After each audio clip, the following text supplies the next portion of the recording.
আপনি কি জানেন প্রকৃত সফলতা কি?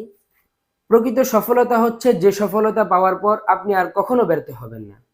আমাদের সকল নতুন ভিডিওর নোটিফিকেশন পেতে এখনই আমাদের চ্যানেলটি সাবস্ক্রাইব করে রাখুন আর পাশে থাকা বেল আইকনটি অন করে দিন।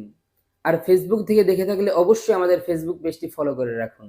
এবার আসুন মূল আলোচনায় যাওয়া যাক। একবার একজন অত্যন্ত শক্তিশালী কাঠমিস্ত্রি একজন কাঠ ব্যবসায়ীর কাছে চাকরি চেয়েছিলেন এবং তিনি তা পেয়েছিলেন।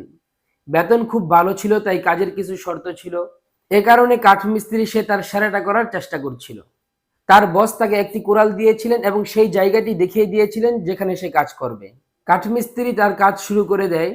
প্রথম দিন সে 18টি গাছ চিরে নিয়ে আসে। বস তার কাজ দেখে আনন্দিত হয় এবং তাকে অভিনন্দন জানায়।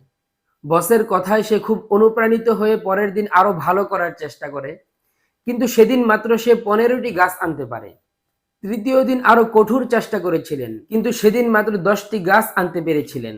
এভাবে দিনের পর দিন সে কম গাছ নিয়ে আসতেছিল।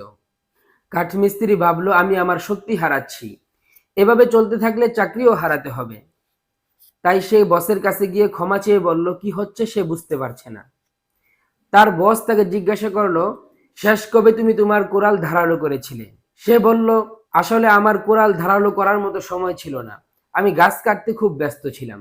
আমাদের জীবনটা এমনই, মাঝে মাঝে আমরা দুনিয়া অর্জনে এত বেশি ব্যস্ত হয়ে পড়ি, আখেরাতের জন্য কিছু করার সময়ই পাই না। আমাদের ইমানের অবস্থা অনেকাংশে নির্ভর করে আমরা এটাকে কতটা তীক্ষ্ণ করি, এর উপর নতুনত্ব আনি এর উপর। আমরা যদি আমাদের দেহকে খাওয়ানোর জন্য খুব ব্যস্ত হয়ে পড়ি, তবে আমাদের রূহ আস্তে আস্তে শক্তি হারাবে, ইমান দুর্বল হয়ে পড়বে। সুতরাং রূহকে শক্তিশালী করতে, ইমানকে তীক্ষ্ণ করতে প্রতিদিন কিছু সময় কোরআন তেলাওয়াত করুন। তেলাওয়াত না করতে পারলে শুনুন। আল্লাহর ইবাদত এবং স্মরণের মাধ্যমে নিজের ইমানকে তীক্ষ্ণ করুন।